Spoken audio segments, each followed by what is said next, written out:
ग्राम श्री द्वारा कवि सुमित्रा नंदन पंत जी। वैसे अगर हम हमारे कवि के नाम का सिंधी विच्छेद करें तो सुमित्रा नंदन मतलब होगा सुमित्रा माँ के बेटे, मतलब लक्ष्मण जी। और जिस प्रकार लक्ष्मण जी प्रकृति के बड़े प्रेमी थे, ठीक उसी प्रकार सुमित्रा नंदन पंत जी भी प्रकृति से बहुत प्रेम करते थे। और हमारी इस कविता में कवि सुमित्रा नंदन पंत जी ने इसी प्रकृति का वर्णन किया है, बिल्कुल एक खूबसूरत भारतीय महिला की तरह।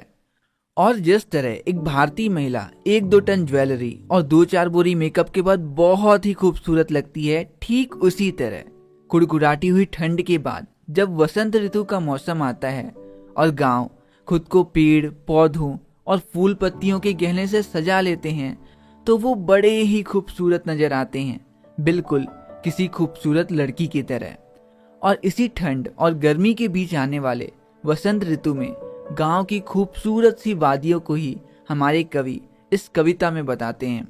वैसे एक बात पता है, वसंत ऋतु वैलेंटाइन डे के दिन से ही चालू होती है। अब ये मत पूछना भैया ये वैलेंटाइन डे कब आता है, हाँ। और जो कि सुमित्रा नंदन पंत जी ने हमारी इस कविता में प्रकृति का वर्णन एक स्त्री की तरह किया है, शायद इसीलिए हमारी इस कविता का नाम है ग्राम श्री, जिसमें टोटल 7 स्टैंजाज हैं, जिन्हें हम एक एक करके पहले तो एनिमेशंस की मदद से समझेंगे and then word by word पूरे स्टैंजा को पढ़ेंगे। तो चलिए जी फिर पोयम शुरू करते हैं। पापा थोड़ा साइड में हो ना। हाँ। और थोड़ा सा। हाँ। अपने पैर इधर करो। अरे क्यों इधर करूं? ओके। हाँ, मैं पढ़ाई करने जा रहा हूँ।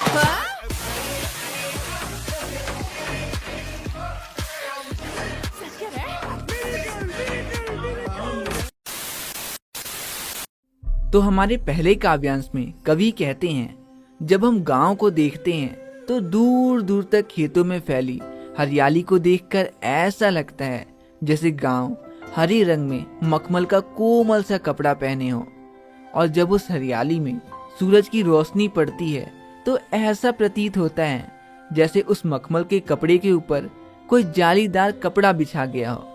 कुछ ऐसे जैसे आपकी क्रश मखमल का लहंगा पहनी हो जिसके ऊपर जालीदार कपड़े की एम्ब्रॉयडरी की गई हो। और जैसे आपकी क्रश की रगों में खून बहता है, वैसे ही जब सूरज की किरणें नए नए उगे हुए पत्तों से पास होती है तो उन्हें भी देखकर ऐसा लगता है जैसे प्रकृति की रगों में खून बह रहा हो। और आखिरी में कवि कहते हैं, गांव के ऊपर उस आसमान को देखकर ऐसा लगता है जैसे गांव अपने सर में पल्लू डाल रखा हो, जैसे आपकी शादी के वक्त आपकी होने वाली पत्नी अपने सर पे पल्लू डालेंगी। पूछा किसी ने? पूछा किसी ने? नहीं। तो इन्हीं बातों को कवि हमारे पहले काव्यांश में लिखते हैं। और हमारी पहली पंक्ति में कवि खेतों में दूर तक फैली उस हरियाली को मखमल के कपड़े के साथ कंपेयर करते हुए कहते हैं, फैली खेतों में दूर तलक। दूर तलक मतलब होता है दूर तक, मतलब कि खेतों में दूर तक फैली हुई है मखमल की कोमल हरियाली।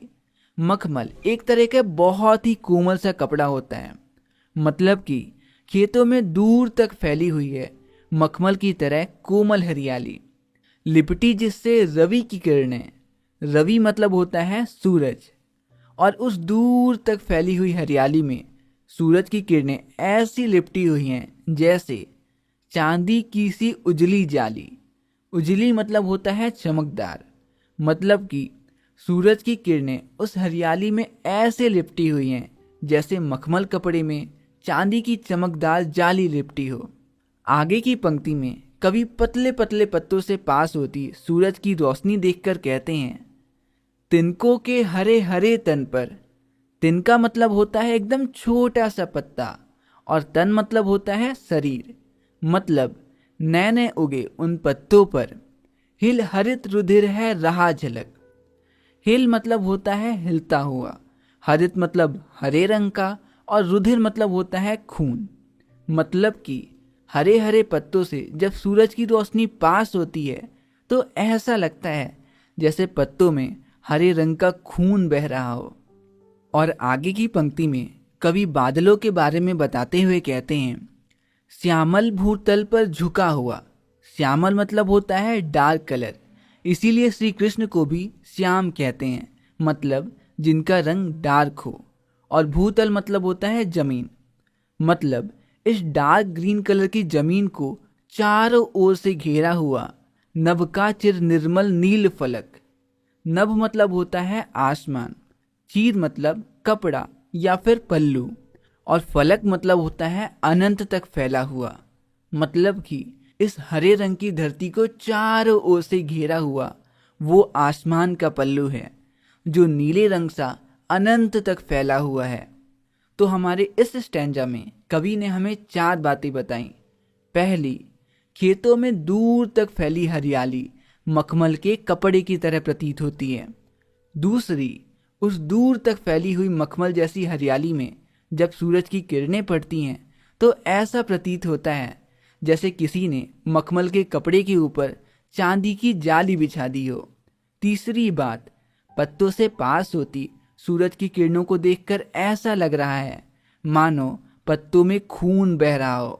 और चौथी और आखिरी बात, गाढ़े हरे रंग की पृथ्वी के ऊपर आसमान को देखकर ऐसा लगता है जैसे पृथ्वी नीले रंग की पल्लू को डाली हो। अच्छा जी, तो आगे बढ़ने से पहले ये रहा हमारे इस स्टैंजा से आपके लिए एक छोटा सा नन्हा सा और प्यारा सा सवाल आपकी स्क्रीन पर। और आपका सवाल है, श्यामल भूतल पर झुका हुआ, इस पंक्ति में श्यामल शब्द का क्या अर्थ है?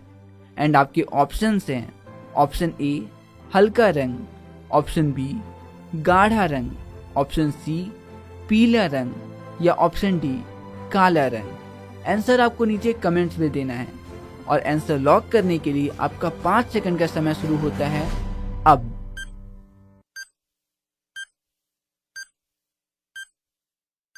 और सही जवाब है ऑप्शन बी गाढ़ा रंग। तो बढ़ते हैं हमारे अगले काव्यांश की ओर। तो साला ये दुख का खत्म नहीं होता बे। तो हमारे अगले काव्यांश में कवि कहते हैं कि इस खूबसूरत से वसंत ऋतु में जब गेहूं में बाली आ जाती है, उस समय की हवाएं इतनी अच्छी लगती हैं और प्रकृति इतनी ज्यादा खूबसूरत नजर आती है जिसे देखकर ऐसा लगता है मानो प्रकृति खुशी से नाच रही हो। और जब हमारी नजर अरहर और सनई जैसे हल्के गोल्डन और पीले रंग की फसल पे पड़ती है तो उन्हें देखकर ऐसा प्रतीत होता है मानो प्रकृति ने सोने का कमरधन पहन रखा हो जो हवा से हिलकर बज रहा हो। देखो जी, अब मैं ये तो कह नहीं सकता कि प्रकृति एकदम आपकी क्रश की कमर जैसी खूबसूरत लग रही है जो सोने का कमरधन पहनी हो। नहीं। खैर, आगे कवि कहते हैं, अब धीरे धीरे खेतों में पीली पीली सरसों की गंध फैलने लगी है और अलसी के नीले नीले फलों को देखकर तो ऐसा लगता है जैसे धरती ब्लू डायमंड पहन रखी हो। हाँ हाँ, वही डायमंड रिंग जिसके बिना तुम्हारी क्रश तुम्हारी वाइफ कभी भी नहीं बन पाएगी। तो इन्हीं बातों को कवि हमारे अगले काव्यांश में लिखते हुए कहते हैं, रोमांचित सी लगती वसुधा। रोमांचित मतलब होता है उत्साह से भर उठना और वसुधा मतलब धरती। मतलब धरती उत्साह से भर उठती है जैसे ही आई जो गेहूं में बाली। जैसे ही गेहूं में बाली आ जाती है, अर्थात धरती उत्साह से भर उठती है जैसे ही गेहूं में बाली आ जाती है। अरहर सनई की सोने की, अरहर और सनई दोनों ही गोल्डन कलर की फसलें हैं। मतलब अरहर और सनई जैसे गोल्डन कलर की फसलों को देखकर ऐसा लगता है जैसे कि किंकिड़ियां हैं शोभाशाली। किंकिड़ियां मतलब होता है कमरबंद और शोभाशाली मतलब सुंदर। मतलब कि अरहर और सनई जैसे गोल्डन फसलों को देखकर ऐसा प्रतीत होता है मानो पृथ्वी अपनी कमर में कमरबंद पहन रखी हो। उड़ती भीनी तैलाक्त गंध। देखो जी, अब मैं भी इंसान हूं और मुझे भी भीनी मतलब नहीं पता, लेकिन हाँ, तैलाक्त मतलब होता है तेल जैसी और गंध मतलब महक। मतलब हवा में तेल जैसी गंध फैल जाती है जैसे ही फूली सरसों पीली पीली। मतलब जैसे ही खेतों में पीली पीली सरसों की फसल पक जाती है। अर्थात जैसे ही खेतों में पीली पीली सरसों की फसल आ जाती है, वैसे ही चारों ओर वातावरण में सरसों के तेल जैसी महक फैलती जाती है। लो हरित धरा से झांक रही। हरित मतलब होता है हरे रंग की, और धरा मतलब डेफिनेटली धरती। मतलब लो हरे रंग की धरती से झांक रही है नीलम की कली तीसी नीली। नीलम मतलब होता है ब्लू डायमंड, और तीसी एक प्रकार का पौधा होता है जिसमें नीले नीले फूल होते हैं।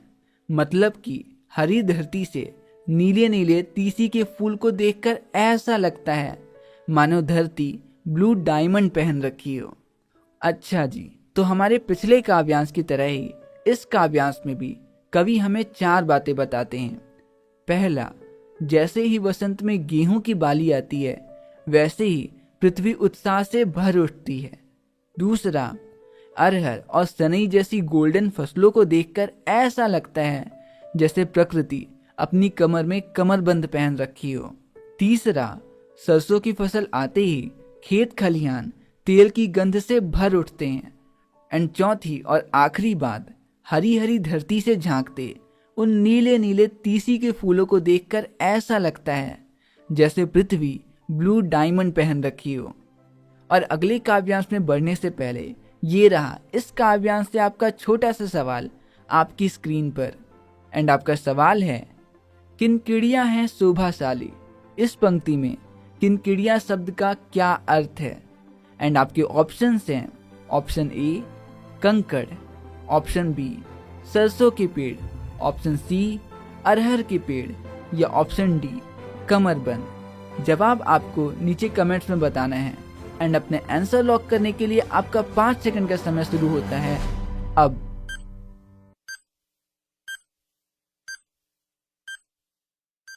और सही जवाब है ऑप्शन डी कमरबंद।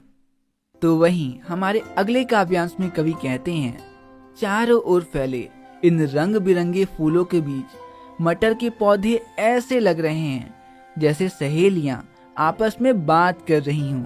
और उस मटर के पेड़ में मटर को देखकर तो ऐसा लगता है मानो कोई मखमल जैसी कोमल सी पेटी हो जिसके अंदर बीजों की लड़ियां छिपाई गई हों। और उन फूल पौधों के बीच जब तितलियां एक फूल से दूसरे फूल के बीच उड़ती हैं तो ऐसा लगता है जैसे तितलियां नहीं बल्कि रंग बिरंगे फूल ही एक पेड़ से दूसरे पेड़ के बीच उड़ रहे हों। इन्हीं बातों को कवि हमारे अगले काव्यांश में लिखते हुए कहते हैं, रंग रंग के फूलों में रिलमिल। रिलमिल मतलब होता है मिलकर। मतलब कि रंग बिरंगे फूलों के बीच कहीं मिलकर हंस रही सखियां मटर खड़ी। मटर के पौधे सहेलियों की तरह हंस रहे हैं। अर्थात मटर के पौधे रंग बिरंगे फूलों के बीच मिलजुल कर कहीं सहेलियों की तरह हंस रहे हैं। मखमली पेटियों सी लटकी। और जब हम मटर को देखते हैं तो ऐसा लगता है जैसे मखमल की पेटियां लटक रही हों। छीमियां छिपाए बीज लड़ी। छीमियां मतलब होता है मटर का एक पीस।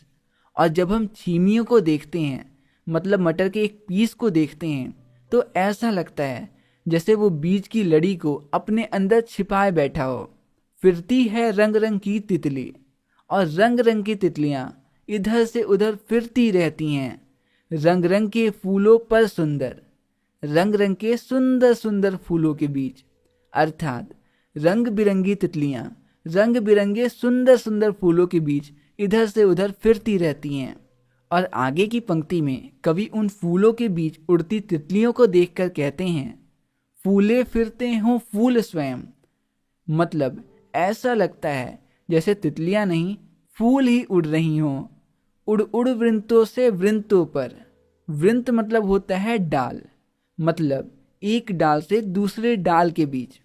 मतलब कि फूल पौधों के बीच जब तितलियां एक फूल से दूसरे फूल के बीच उड़ती हैं तो ऐसा प्रतीत होता है जैसे तितलियां नहीं बल्कि रंग बिरंगे फूल ही एक पेड़ से दूसरे पेड़ के बीच उड़ रहे हों। अच्छा जी, तो हमारे इस तीसरे काव्यांश में भी कवि ने हमें 4 बातें बताई। पहला, रंग बिरंगे फूलों के बीच मटर के पेड़ ऐसे लग रहे हैं जैसे सहेलियां आपस में बात कर रही हों। दूसरा, जब हम मटर को देखते हैं तो ऐसा लगता है जैसे मखमल पेटी के अंदर दानों की लड़ी भरी हो। तीसरा, रंग बिरंगी तितलियां जब सुंदर सुंदर रंग बिरंगे फूलों के बीच उड़ती हैं तो वो बड़ी ही खूबसूरत लगती हैं। और चौथा, जब एक फूल से दूसरे फूल के बीच तितलियां उड़ती हैं तो ऐसा प्रतीत होता है जैसे तितलियां नहीं बल्कि फूल ही एक डाल से दूसरे डाल के बीच उड़ रहे हों।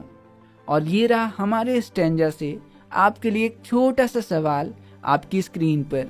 और आपका सवाल है, उड़ उड़ वृंतों से वृंतों पर, इस पंक्ति में वृंतों शब्द का क्या अर्थ है? एंड आपके पास कोई भी ऑप्शंस नहीं है। आंसर आपको नीचे कमेंट्स में बताना है। एंड आंसर सोचने के लिए आपका 5 सेकंड का समय शुरू होता है अब।